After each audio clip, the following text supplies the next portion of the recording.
Vamos lá, minhas irmãs, continuando aqui nossa quinta aula de Introdução ao Novo Testamento 2, o segundo bloco, a segunda aula de hoje. É a nossa quinta aula de Introdução ao Novo Testamento 2, segunda parte, as nossas aulas estão sendo gravadas.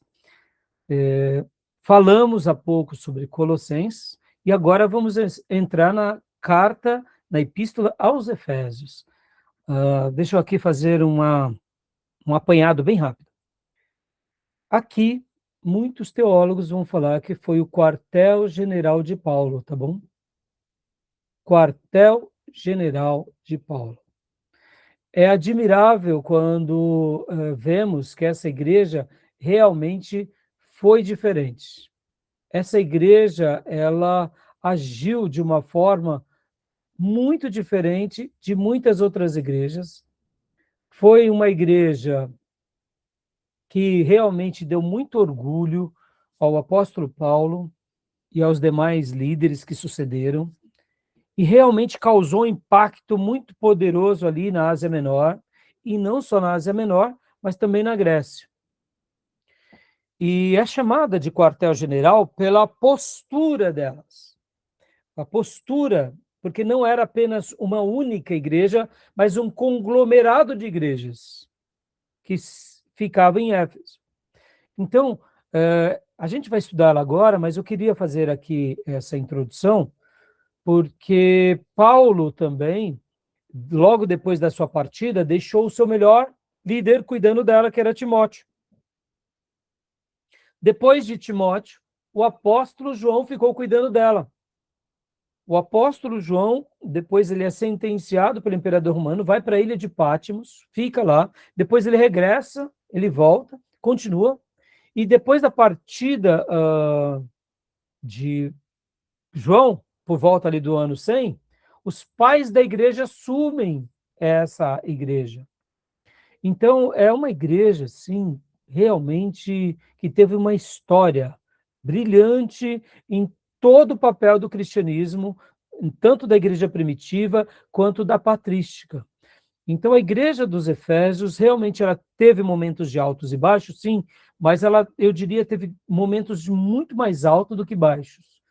E assim, é uma carta lindíssima, especial, eu diria que é uma síntese de Romanos, mas aborda algumas questões diferentes, então a gente vai mergulhar nela, né? E entre os pais da igreja, Inácio de Antioquia lidera, depois de João, e depois Policarpo, o grande Policarpo.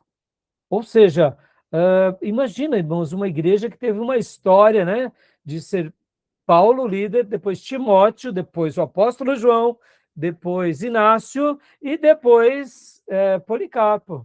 Tá bom para vocês? Essa história, né? Então, assim, uma igreja realmente maravilhosa que esteve ali. Deus realmente usou muito eles. E logo ali, depois do terceiro século, e quarto século, aliás, né? Depois de Constantino e principalmente depois de Teodósio, quando o imperador Teodósio decreta que o cristianismo seria a religião oficial do império, as repercussões em Éfeso continuaram sendo imensas. Ou seja, 4 séculos de impacto do reino de Deus, do evangelho de Jesus nessa região. Tá bom? Então a gente vai mergulhar agora nessa carta, tá bom? Então, Beatriz, faça as honras para nós. Efésios, aspectos históricos e geográficos. Joia. A pauta dessa agenda, ou melhor, a pauta dessa igreja, né? A agenda, pode ver? Aspectos gerais da Epístola aos Efésios, a cidade antiga de Éfeso e teologia básica. Ótimo. Então, a Epístola aos Efésios. Pode ler para nós, irmã, por gentileza. Autoria. Autoria questionada? As dúvidas sobre a autoria de Paulo surgiram há pouco mais de 200 anos, principalmente devido a críticos como Evanson, em 1782, Ustri, em 1824, e Devet, 1826. Só uma pausa aqui. Aqui poderíamos dizer as escolas de crítica e alta crítica, os liberais, né? Ou seja, até essas datas, ou seja, pouco mais de 200 anos atrás, né? Não tínhamos dúvidas sobre isso. Interessante, né? É uma carta muito importante que agora, pelos teólogos liberais, começam a ser questionadas as autorias paulinas. Então, eu particularmente, mais uma vez digo, irmãos, por mais inteligente que sejam os questionamentos, eu coloco de lado, fico, né, na boa tradição, fico na teologia ortodoxa e levo essa consideração, como Paulo escrevendo Efésios, considero o diálogo, o debate, mas deixando isso para uma discussão de pós-graduação, e principalmente de mestrado e doutorado. Jamais se enveredando por esse caminho, pelo contrário, refutando esse caminho. Mas aqui na fundamentação, se a gente for se enveredar que Paulo não é o escritor dos Efésios, só vai gerar dúvida em vocês. Olha que interessante. Essa carta fala sobre os 5 dons ministeriais. Essa carta fala sobre o mistério que estava oculto. Essa carta tem ensinamentos poderosos sobre a unidade, sobre Cristo, sobre várias doutrinas. No momento em que eu questiono a autoridade paulina, eu questiono a legitimidade, porque alguém escreveu em nome de Paulo. Logo, se alguém escreve em nome de alguém, não é uma carta fidedigna. Se alguém se passou por Paulo, não merece o crédito. Perceba como é perigoso irmos por esse caminho. E é o contrário que eu quero para vocês. Eu quero que vocês aprendam com Paulo, eu quero que vocês imaginem que foi Paulo, eu quero que toda essa boa tradição até 1782, ou seja, de 1800 anos, se conserve dentro da gente. Só isso. Porque, irmãos, percebam, a Igreja Católica, por mais que ela se enveredou para a tradição e para os seus dogmas errados, ela não questiona algumas questões como a autoria. Ela pode ir para dogmas e ensinos errados criados ao longo desses séculos, mas elas não questionam muitas coisas. Pelo contrário, livros que são apócrifos, eles falam que são canônicos. E percebam, os teólogos liberais que saem de dentro do protestantismo questionando a nossa história. Isso é perigoso demais, tá bom? Principais objeções à autoria de Paulo. Pode ler para nós, Beatriz, por gentileza. Diferenças de vocabulário, 42 palavras exclusivas e de estilo muito menos apaixonados como de costume. A carta não foi escrita para uma igreja específica, como é o costume de Paulo. Os ensinos apresentados na carta contêm diferença com os paralelos de Paulo em outras epístolas. Pouco escatologia, a questão dos dons espirituais é diferente do de Coríntios, e a questão da descida ao Hades, em Efésios 4, do 8 ao 10, é exclusiva. O autor revela fluência com o pensamento helênico. Então, aí que entra a questão. Já já a gente vai falar, inclusive eu já disponibilizei para vocês hoje, inclusive no nosso grupo de WhatsApp, eu disponibilizei um material, inclusive, não sei se vocês tiveram tempo de pesquisar, mas sobre a Liga Jônica. Paulo sabia que Éfeso um dia pertenceu à Liga Jônica. Ou seja, Paulo também era o erudito, assim como os seus companheiros sabiam de toda essa história.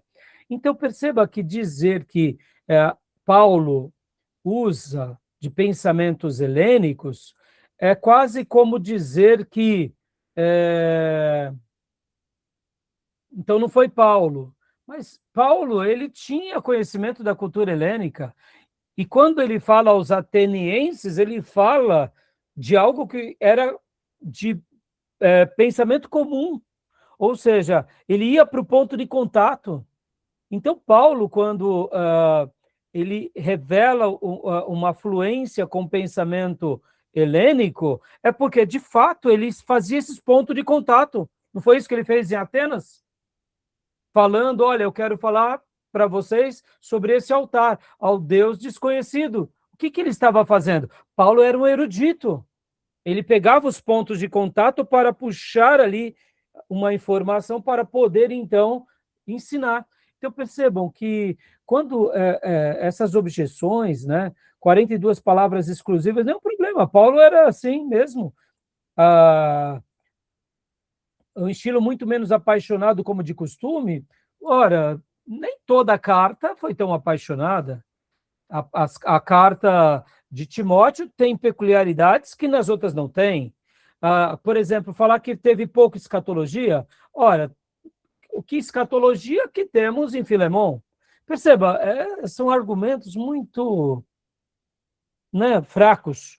Por exemplo, a questão dos dons espirituais, Paulo poderia ter falado muito mais de dons espirituais em Romanos. Por que não falou de dons espirituais também em Colossos? Por que não falou de dons espirituais em Filipenses? Percebam, os argumentos são muito fracos, tá bom? Então, Paulo realmente ele pode não ter usado o mesmo vocabulário ou o mesmo pensamento, porque de fato as cartas dele têm essas variantes. São fatos, tá bom? Tudo bem até aí? Autoria, o que nós acreditamos? Leia para nós, irmã Sônia, por gentileza. Pastor, a internet está ruim, tá?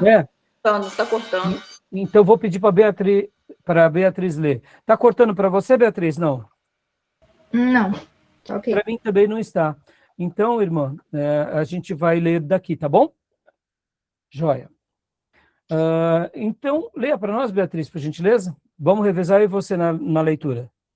Autor, apóstolo Paulo.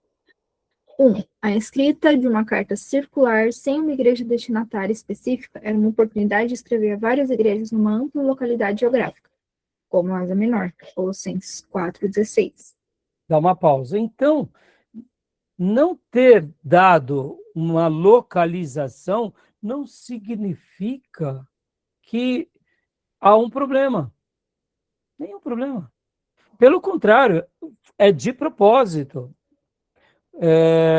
Diferente de Romanos, que tinham um endereço numa casa, assim como Filipenses, vamos chegar lá, vocês vão ver que era uma igreja perseguida, com poucos membros. Logo, você não tem ali muitas pessoas. Essa região da Ásia, ela tinha um diferencial. E a cidade de Éfeso, em especial, era uma metrópole, vamos dizer assim.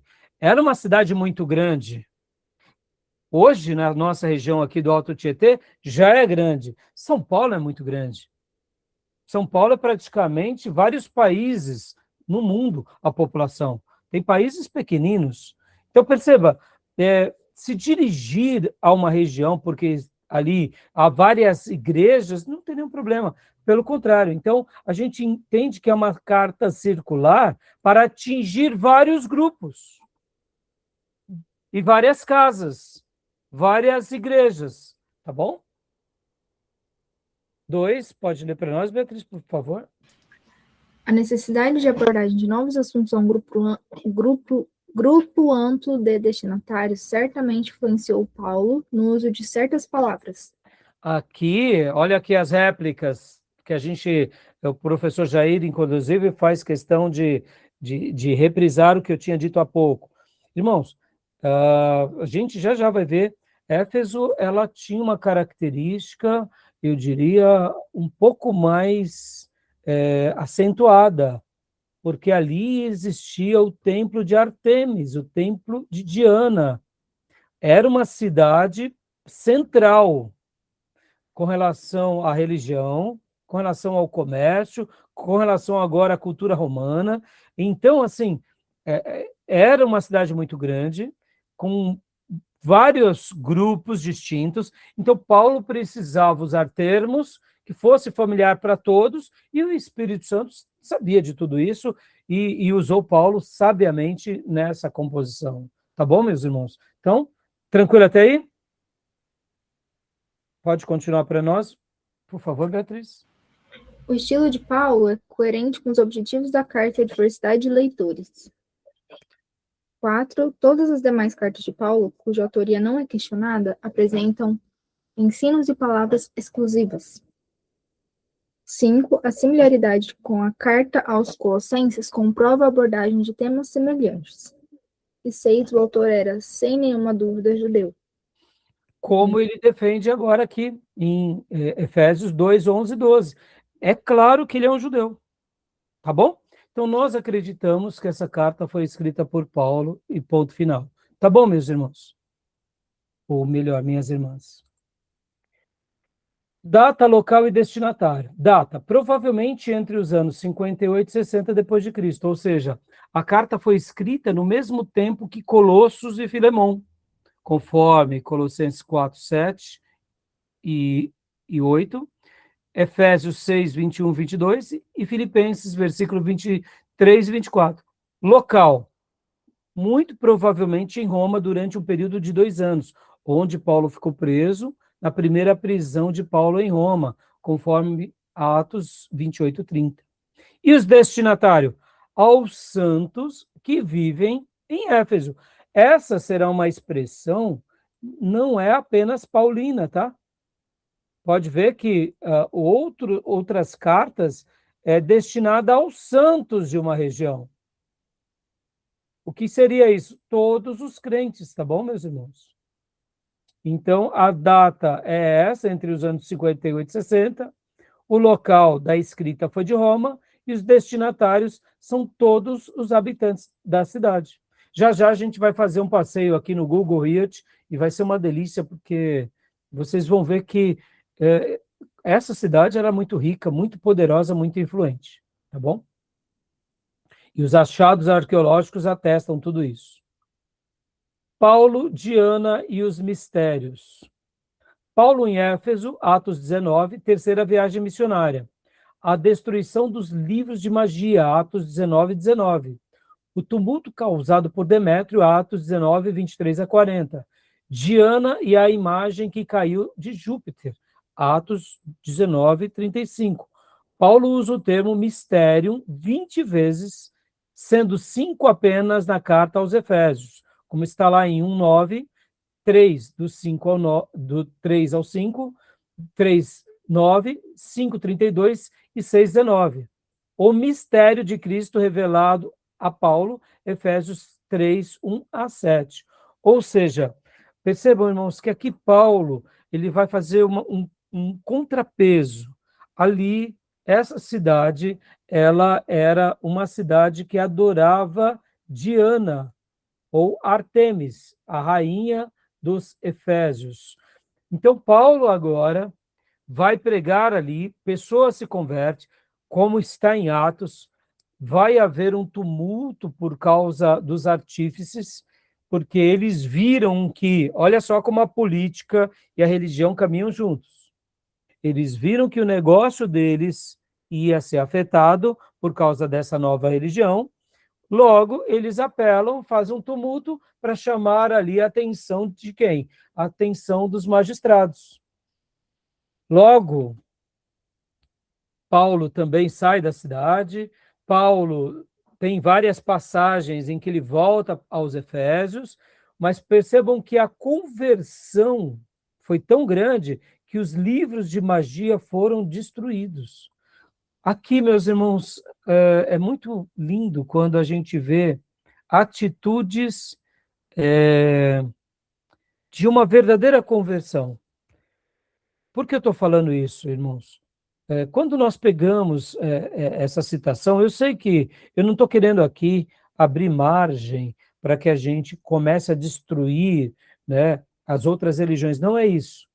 Mas eu estou querendo dizer o seguinte: existem certas coisas que quem vive sabe como é. E quem foi escravo, por exemplo, de magia negra, quem foi escravo de feitiçaria, quem foi escravo de certas situações ou religiões que os levaram para uma pseudo-prosperidade, mas para vícios e uma degradação humana. Não estou dizendo que todas as pessoas que vão para essas religiões acabam passando por isso, mas vocês vão convir comigo que muitas religiões que buscam a magia negra, elas fazem coisas que aniquilam a pessoa. As pessoas que recebem, muitas vezes, as entidades se embriagam, praticam muitas vezes sexo, ou seja, existem sim uma degradação em algumas religiões, isso é um fato. E alguém que vivia essa escravidão, no momento em que é liberto dessa escravidão, a primeira coisa que ela quer fazer é o quê? É aniquilar com aquela história, com aquele legado ou com aquelas lembranças. Então a gente vê aqui que essa cidade realmente tem um ponto de tensão, mas tem um ponto de conversão imenso. E aqui, meus irmãos, guarde isso, sabe? A gente precisa fazer uma ponte muito equilibrada nos nossos dias, para a gente não ir para um radicalismo de guerra religiosa, mas a verdadeira conversão muda a nossa estrutura, muda as nossas práticas, muda os nossos costumes, e muitas vezes a gente acaba praticando, sim, algumas rupturas com várias práticas. E aqui foi um ponto alto, onde essas pessoas queimaram. E esses livros, irmãos, inclusive eram livros caríssimos, mostrando o quê? Que Cristo agora bastava para esse povo. Por isso que lá na frente, quando o apóstolo João recebe do Senhor a carta aos Efésios, e ali os desafia a voltarem ao primeiro amor, era isso, porque essa igreja um dia viveu o primeiro amor na sua essência. E o texto de Apocalipse é muito lindo, onde diz: contra você, porém, tenho isso, você abandonou o seu primeiro amor. Lembre-se de onde caiu, arrepende-se e pratique as obras que praticava no princípio. Se não se arrepender, virei a você e tirarei o seu candelabro do lugar dele. Aqui, meus irmãos, é uma igreja que experimenta o primeiro amor e impacta aquela sociedade, tá bom? Então, estou fazendo essas citações para mostrar como foi um período de tensão e como foi aqui um período de conversão e de mudanças de práticas. E, ao mesmo tempo, como isso também repercutiu politicamente, porque, querendo ou não, a religião acaba muitas vezes sendo uma aliada da política e vice-versa. E, naturalmente, o cristianismo ele é contra a cultura e, em muitos momentos, essa cultura ela acaba sendo massa de manobra ou utilizada na política, e o cristianismo vai acabar sendo também contra a política em virtude disso, porque muitas vezes a política se vale, né, de algumas práticas, tá bom? E a gente tem que tomar muito cuidado sobre essas questões, tá bom? Tudo bem até aí? Continuando aqui, né? O esboço dessa carta, né? Temos mais uma vez a ortodoxia e ortopraxia. Do capítulo 1, versículo 1 até o capítulo 3 todinho, nós temos as doutrinas, ou seja, saudação e bênção aos membros do seu corpo, oração pelos membros do seu corpo, Cristo, o cabeça do seu corpo, preparação para os membros do seu corpo, a bênção de ser membro do seu corpo, o lugar dos gentios como membros do seu corpo, ou seja, aqui a ortodoxia e a ortopraxia, a prática, a unidade do seu corpo, do capítulo 4, do versículo 1 até o capítulo 4, até o capítulo 6, a unidade do seu corpo, o poder unificador do seu corpo, a edificação do seu corpo e os deveres dos membros do seu corpo. E a mensagem central é a unidade da igreja como corpo de Cristo. Percebam que, há pouco, quando falamos sobre a palavra mistério, né? Como a gente tinha usado aqui, ó, o mistério de Cristo revelado a Paulo, capítulo 3, do versículo 1 ao 7, vai ficar claro que Cristo é esse grande mistério e a igreja faz parte desse grande mistério que estava oculto e que foi revelado, né? Podem ver que ele vai fazer aqui uma ponte entre Cristo, mas a igreja como representante direta na terra, como o corpo de Cristo. Logo, nós, Igreja de Jesus, somos os representantes de Cristo na terra. Logo, fazemos parte desse mistério que estava oculto e que foi revelado para o mundo todo, né? Então, é lindo essas citações aqui, Paulina, tá bom? E aqui, tudo bem até aí? Alguma pergunta? Alguma dúvida, minhas irmãs? Né? Então, agora aqui, a cidade antiga de Éfeso, né? Agora, leia para nós, Beatriz. Aqui vai ser legal. Foi uma das 12 cidades da Liga Jônica durante o período grego clássico. Dá uma pausa aqui, por gentileza, filha. Eu mandei no nosso grupo hoje o que seriam as Ligas Jônicas. Olha que interessante. Deixa eu compartilhar aqui para vocês, só para vocês visualizarem, né? Essa informação. Olha só. Liga Jônica. Está aqui. Deixa eu aumentar um pouquinho. Liga Jônica. Tá vendo? Lugares da Grécia Antiga. Aqui seriam as cidades. Eléade. A gente não fala o nome helenismo. Então, helenismo vem de Elade, ou seja, dando essa ideia da onde tudo nasce, né? Olha aqui, ó, tá vendo? Em amarelo, Elade. Aí aqui são algumas batalhas e montes, né? Então perceba que aqui, o que acontece? Na história grega, essa era a Liga Jônica, e essa era a Grécia Antiga. Ou seja, pegava toda essa região, fazia parte de um mundo onde a influência grega dominava. Lembra que eu falei aqui do Mar Egeu? Aqui é o Mar Egeu. Inclusive, esse nome, Mar Egeu, nasce porque, segundo a lenda, né, o rei Egeu mandou o seu filho até aqui Creta para lutar contra o Minotauro. E o rei Egeu tinha dito ao filho, filho, quando você voltar, né, e se você tiver êxodo contra o Minotauro, você troca as bandeiras do barco. Salvo engano, irmãos, ele precisava de bandeiras pretas, colocar os mastros brancos, né? E ele esqueceu. E aí o pai, que era o rei, vendo os barcos voltarem da batalha, imaginou que o seu filho, né, o príncipe, tinha morrido, e aí se suicida. E por isso que aqui foi chamado Mar Egeu, como homenagem ao rei Egeu. É uma lenda, né? Isso é uma lenda. Então, assim, essa era a Liga Jônica, ou seja, eram as regiões onde eram 12 cidades, depois se tornou 13 cidades, onde eram cidades com a influência helênica e grega durante séculos, tá bom? Então, se vocês ouvirem, né, essa informação Liga Jônica, seria exatamente isso. Inclusive, eu separei aqui essa informação, ó. Com a expansão da civilização jônica, diversas construções foram erigidas, desde templos, muralhas e palácios, marcando definitivamente sua presença no território.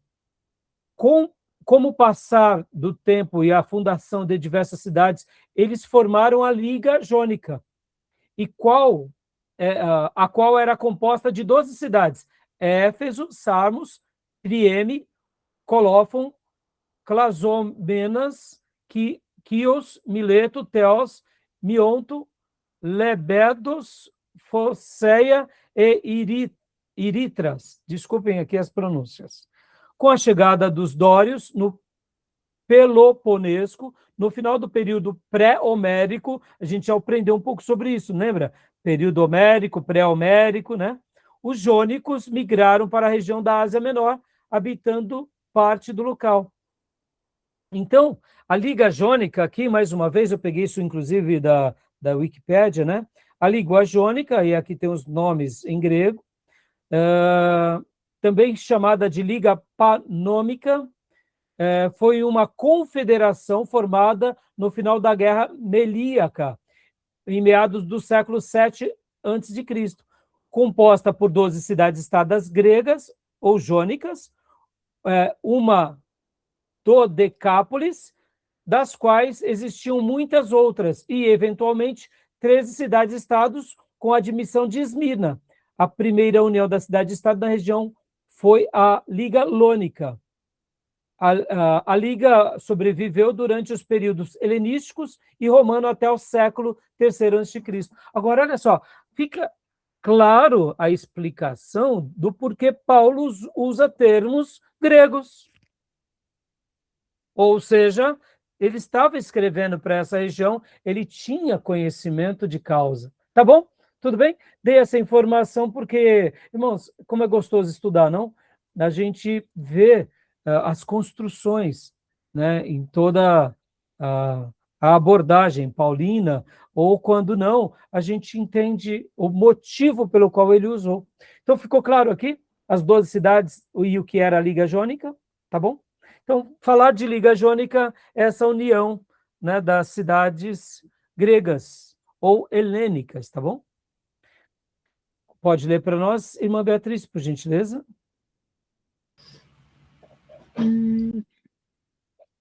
Tá no segundo ponto, né? Isso. Quando César Augusto se tornou imperador em 27 a.C., ele fez Éfeso e não Pérgamo, a capital da província da Ásia, que cobriu o oeste da Ásia Menor. No período romano, Éfeso tinha uma população de mais de 400 mil habitantes no século I a.C. Então, dá uma pausa aqui. Então, César Augusto, em 27 a.C., fez de Éfeso a capital da província da Ásia. Então, percebam a influência e a importância e a relevância. Lembra de Alexandria, no Egito? Que era um ponto literalmente importante no Império Romano, mas já tinha sido importante no Império Grego. Agora, no Império Romano, César Augusto faz com que Éfeso se torne a capital da província da Ásia, em especial a Ásia Menor, ou seja, toda aquela região que nós falamos há pouco da Anatólia, lembram? Só reprisando aqui, né, meus irmãos, só voltando aqui, vamos passar mais um pouquinho no Google Maps, vamos lá, rapidinho, só para a gente dar uma passeada aqui, para dar um passeio agradável. Olha lá, vamos lá, Google, olha aqui, essa região todinha, tá bom? Toda essa região é a Ásia, chamada Ásia Menor.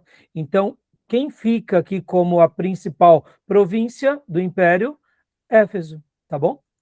E é muito interessante que já, olha aí, pode ver, ó, Esmirnas, Colosso, tá todas essas igrejas aqui do lado de Éfeso, tá bom? Então, vamos voltar, chega de passeio, porque a gente tem muito trabalho pela frente. Senão, a gente vai ficar passeando aqui, os irmãos vão querer só ficar passeando no Google. É uma delícia. Depois, quando vocês precisarem, eu ajudo vocês a mexerem, é muito rico. Já a gente vai dar uns passeios, sabe onde, irmãos?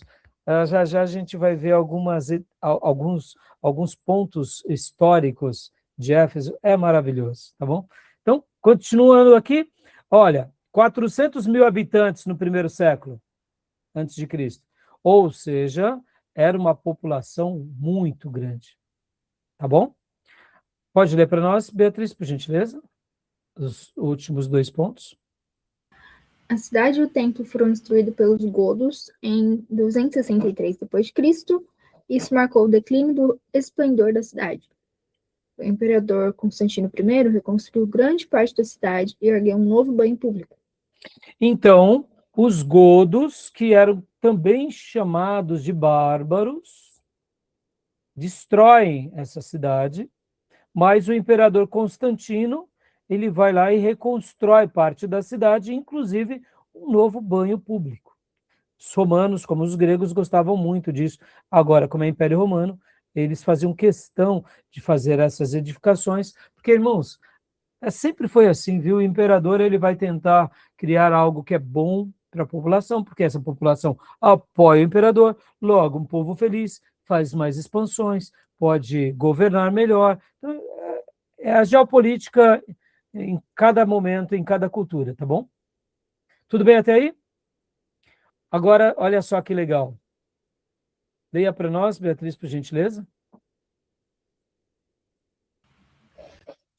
O Teatro de Éfeso abrigava 25.000 pessoas.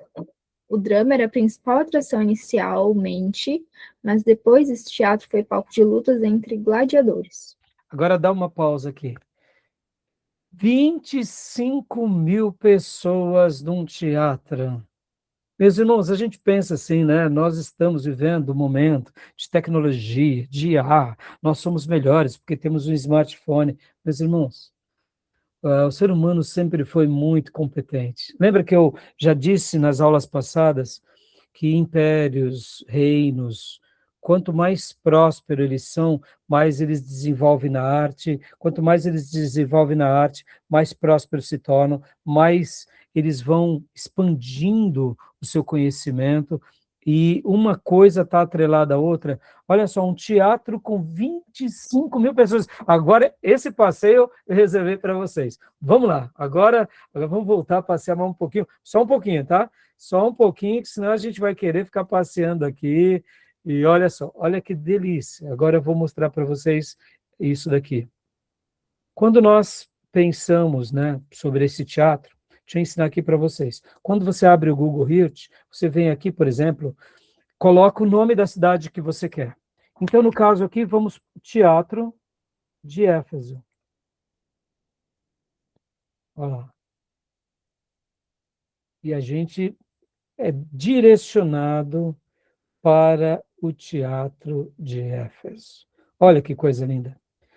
Aqui está o Teatro de Éfeso. Mas, para ficar mais legal, deixa eu voltar aqui.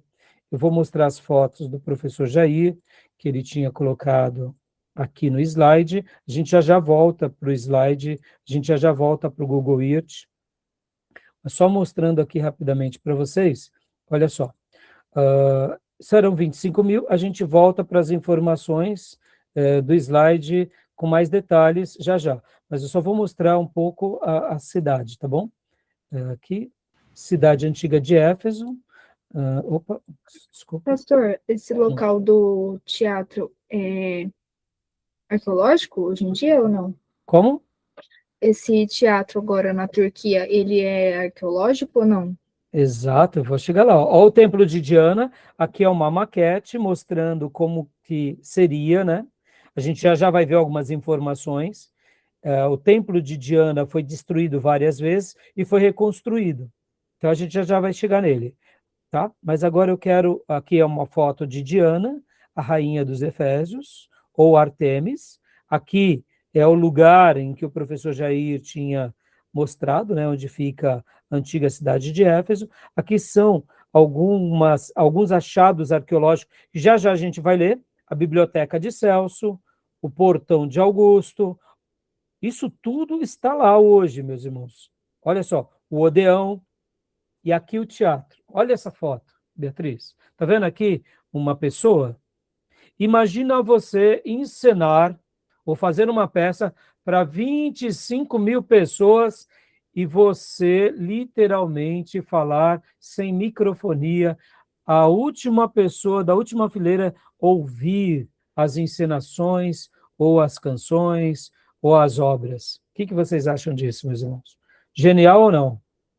Percebam que aqui a gente está vendo não só uma escadaria, mas havia todo o sistema acústico, viu, meus irmãos?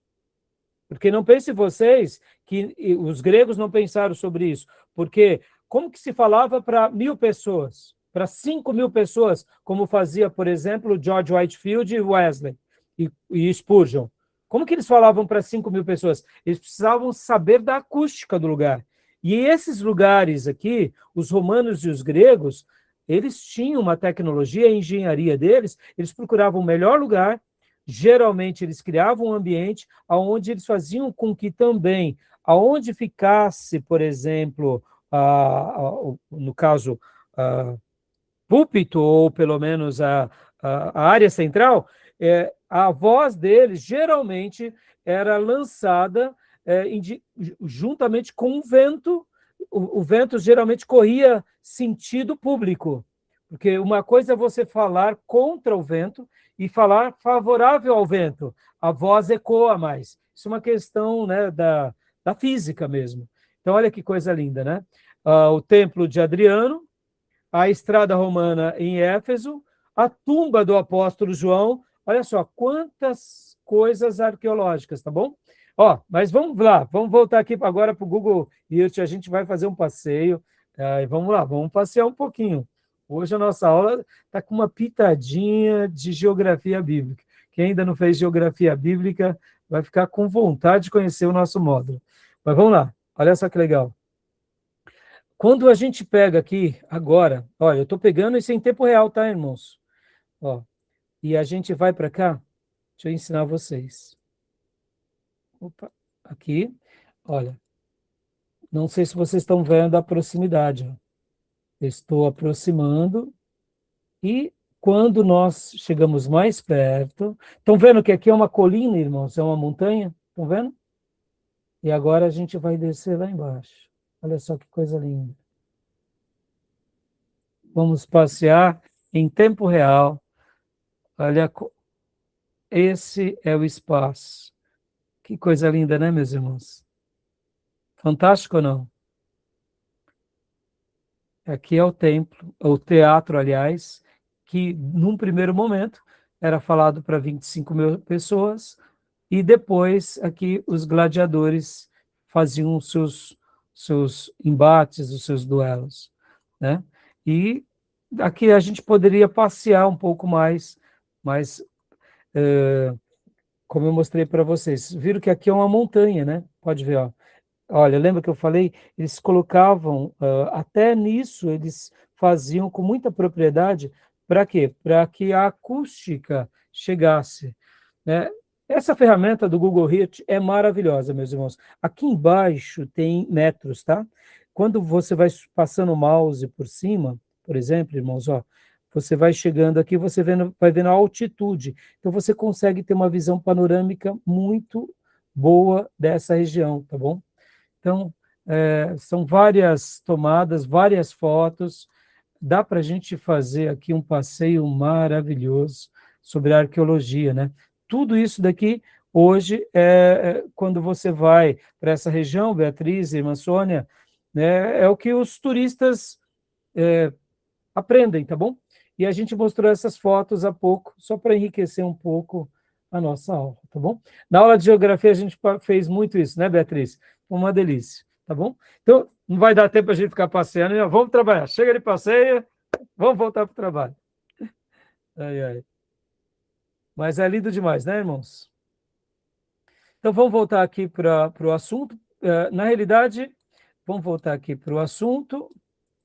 E nós estávamos aqui. Então, o teatro de Éfeso abrigava 25 mil pessoas, o drama era a principal atração inicialmente, mas depois esse teatro foi palco de luta entre os gladiadores. Olha o Império Romano aqui, né? Dando pão e circo, né? E também, como eu já ensinei para vocês, o Império Romano fazendo de propósito isso, dizendo, porque qual era a proposta psicológica do imperador, de todo o Senado e de todos os generais? Quem é favorável a Roma tem o favor do imperador. Quem é contra o Império Romano tem a morte do imperador. Logo, o pão e circo e as arenas, além de ser um espetáculo cruel e desumano, mas era uma maneira de coação das massas. Aqui não era a principal província da Ásia, eles precisavam dar o tom. Então, pão e circo nada mais era, nada menos era do que uma maneira de persuasão psicológica, não só do imperador, mas do Senado e do Império e dos generais, mostrando aos que caminham na lei de Roma se mantém vivo. Quem vai contra vai para as arenas e é morto. Logo, naquele espetáculo, uma mensagem estava sendo dada. Olha como o Império Romano foi sutil, né, irmãos? E aqui nós temos, né, no mundo pós-moderno, os nossos pão e os nossos circo. A Copa do Mundo é pão e circo. As nossas novelas são pão e circo. Os esportes, de uma forma geral, principalmente a Olimpíada, também são pão e... A gente tem que ter um senso muito crítico. Não sou contra o esporte, não sou contra a arte, sou um admirador, mas nosso senso crítico tem que ser muito elevado. Reality shows são o quê? Pão e circo. Por quê? Porque dessa maneira a gente fica entretido nas nossas brigas, nas nossas coisinhas, e a gente briga entre a gente, mas a gente não briga contra aqueles que lideram sobre nós. Ou seja, o quanto a gente precisa ser sábio, né?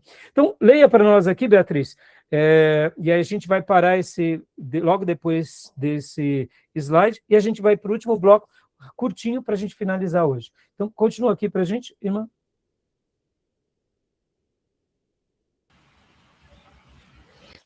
Em 2007, foi descoberto um grande cemitério de gladiadores próximo às ruínas da cidade. A Biblioteca de Celso foi construída para armazenar 12.000 rolos de papel e serviu como um túmulo monumental para Tibério Júlio Celso, antigo senador romano. O sarcófago de Celso foi construído debaixo da biblioteca na entrada principal. Como eu mostrei há pouco, eu vou mostrar novamente. Ou seja, percebam, irmãos, foi achado em 2007.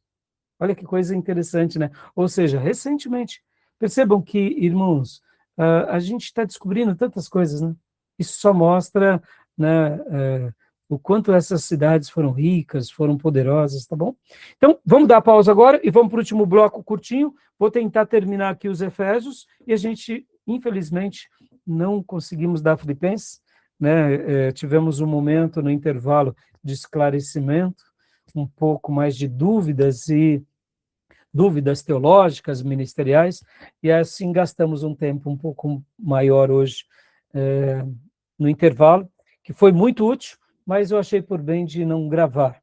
É um assunto mais particular, e coisas mais particulares a gente evita de gravar, né? Tá bom? Alguma pergunta, alguma dúvida?